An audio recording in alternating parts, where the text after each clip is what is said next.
Engine room, reverse 1/4. Bowman, cast off bow lines. Aye, aye, sir.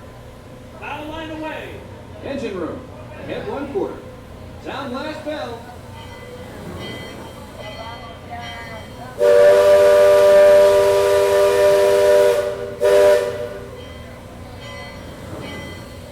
Leadsman, sound off. Give me a depth reading by the mark. By the mark. Halfway.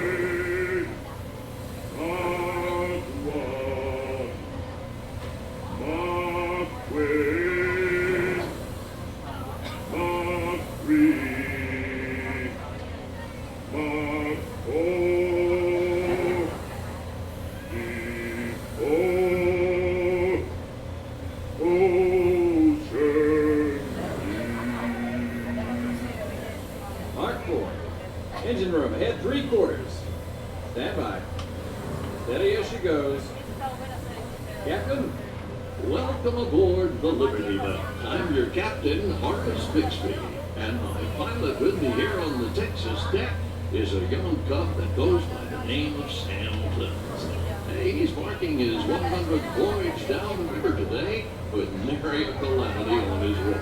It is so far. Sam knows this river like his own backyard. Sam, tell our guest everything you know about this river.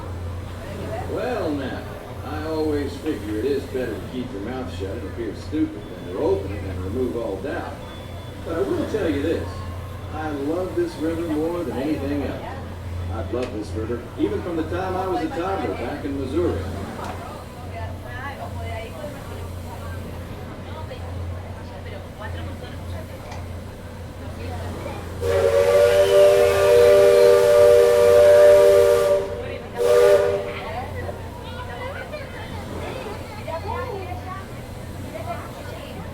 Before we get too much further out of port, I think I should mention that you best not be sitting on those handrails. They're the only thing between you and the river, and the river don't always take kindly to uninvited guests. We've also had reports of river pirates operating in the vicinity, so I wouldn't lean out beyond those rails for that reason either.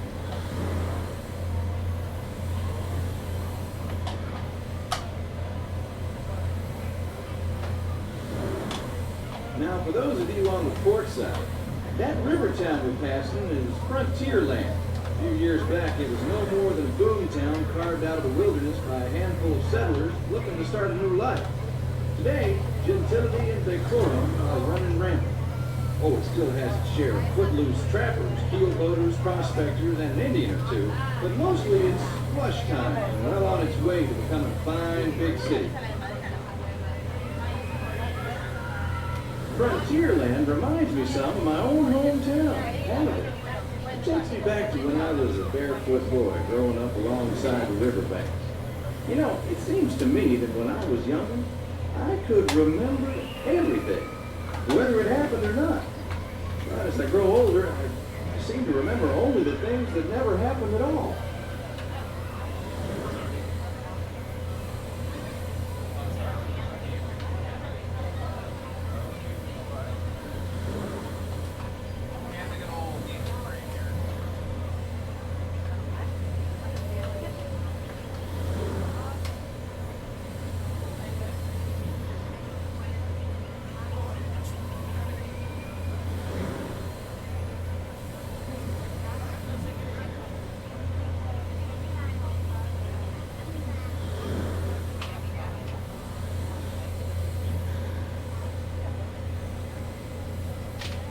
That island over across the way on the starboard side was my stomping grounds when I was young.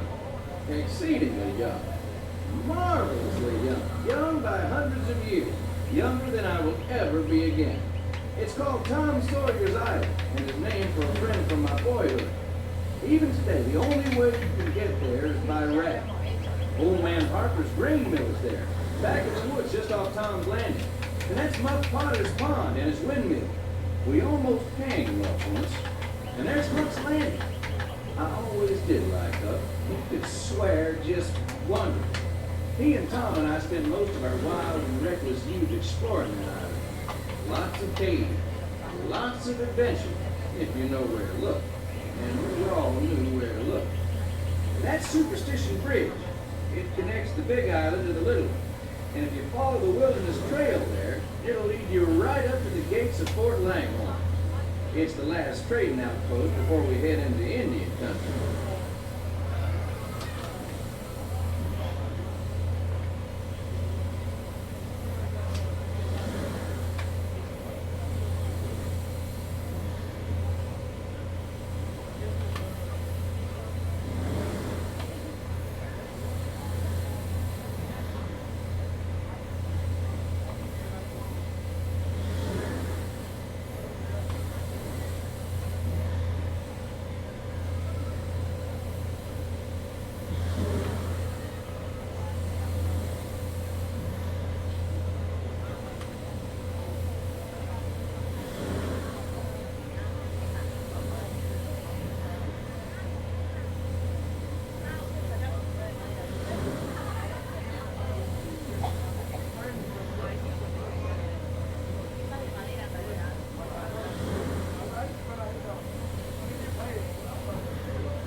will be.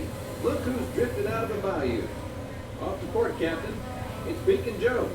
Old Beacon's been marking this river for longer than I can remember. Every time the river cuts a new channel, Old Beacon puts out a marker to let us know whether it's safe to travel or not. However, the Sam here has been bragging that if push came to shove, he could navigate the Liberty Belle on a heavy dew. Isn't that so, Sam? Well, I was born humble, Captain, but mostly it's worn off.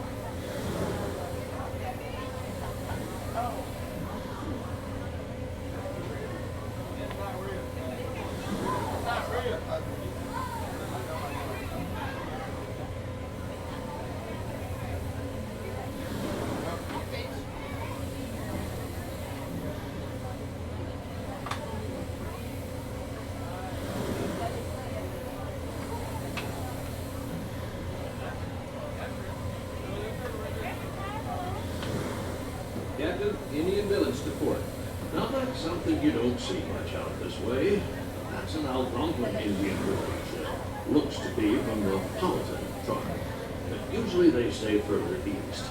I've seen Seminole and Miami as far west, and of course Shoshone, Blackfeet, and Crow, but I've never seen Algonquins out here. Lots of game out this way. I've seen moose and deer and plenty of other critters along the shoreline. Could be why the Powhatans are out this far. Just following the food trail.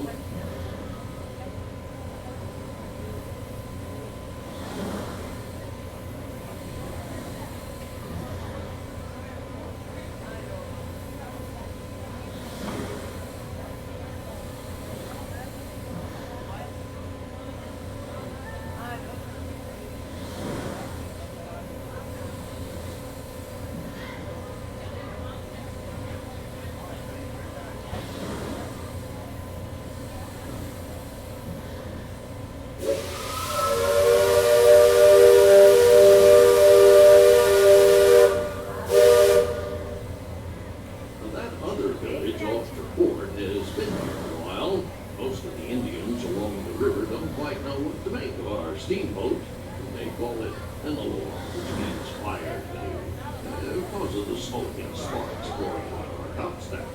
And the first time we passed this way, they thought it was the return of one of their heavenly messengers.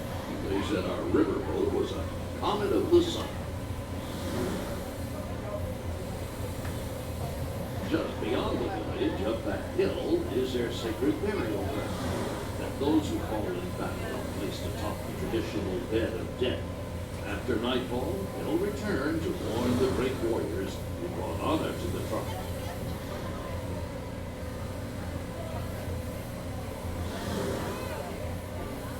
That's your deck watch. Shoals to port and starboard. Engine room, steady on. We're entering shallow water, but there's no cause for worry. Sam knows every shoal and shallow, every snag and sandbar in this part of the river, and he'll navigate us through to safe water. You wouldn't steer us wrong, would you, Sam? I believe we ought never to do wrong, Captain, especially when others are looking. Leadsman, sing out.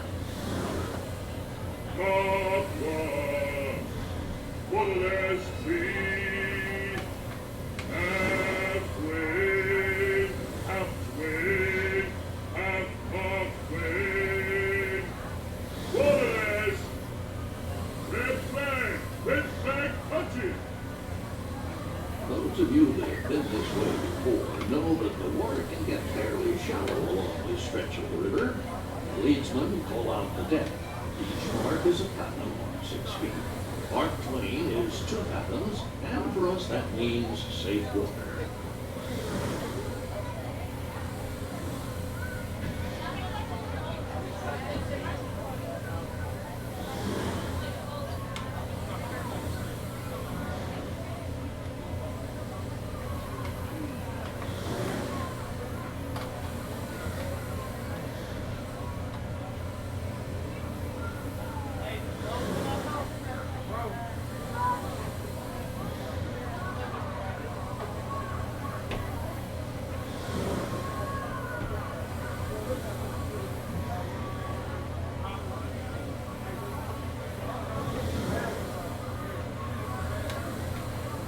Captain, we're passing Cutthroat Corner. Attention deck crew, stay alert. If there's river pirates out here, this is where they'll most likely be. I can hear them from here. But from all the commotion, it sounds like their interests lie elsewhere.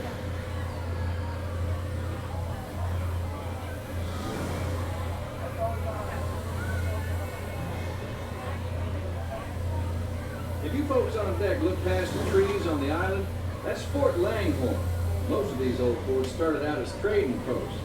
Then as settlers started heading west, the army came in and took them over. My feeling is, these days, there's a lot less frontier and a lot more civilization than is truly necessary.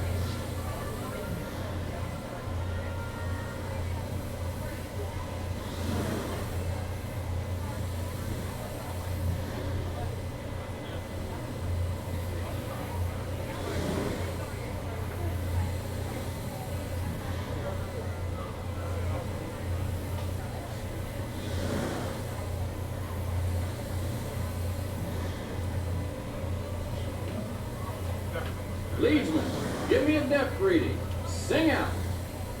By the mark, halfway of one, halfway, no bottom, safe water, halfway, safe passage.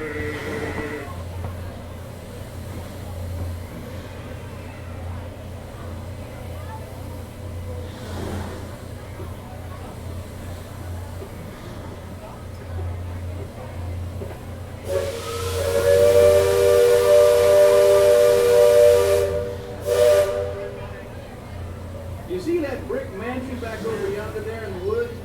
I've heard folks hereabouts say it's haunted. They say it was built on sacred Indian burial ground, so now it's filled with spirits. If you ask me, I'd say the ones telling those tales are the ones filled with spirits. If you want proof, just ask them. They got it. About 100 proof, I reckon. And one of you two, don't strike any matches if they aim to bleed in your direction. If you won't just be seeing ghosts, you'll be joining.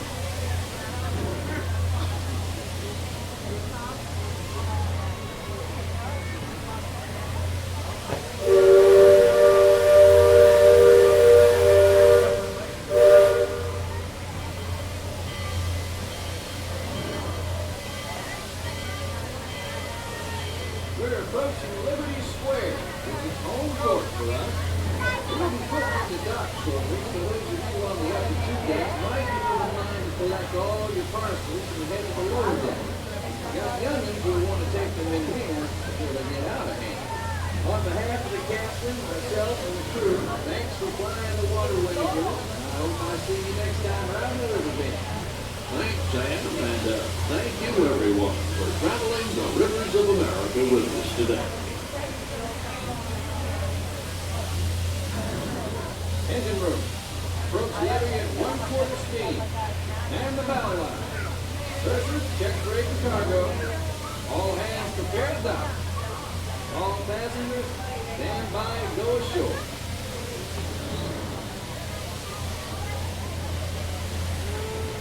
Welcome back to Liberty Square. At this time, please grab your personal belongings, take small children by the hand, and watch your step as you make your way down, down, down to the lowest part of the boat, where our one and only exit will be. Once again, please make your way down, down, down to the lowest part of the boat, where our one and only exit will be. Please make sure you utilize those windows when descending any of our 7 staircases. As you make your way to the bottom of the boat, where our one and only exit will be. Enjoy the rest of your day in Liberty Square and the rest of your day after and thank you for flying the Rivers of America on the Liberty Belle, entertaining guests since 1971.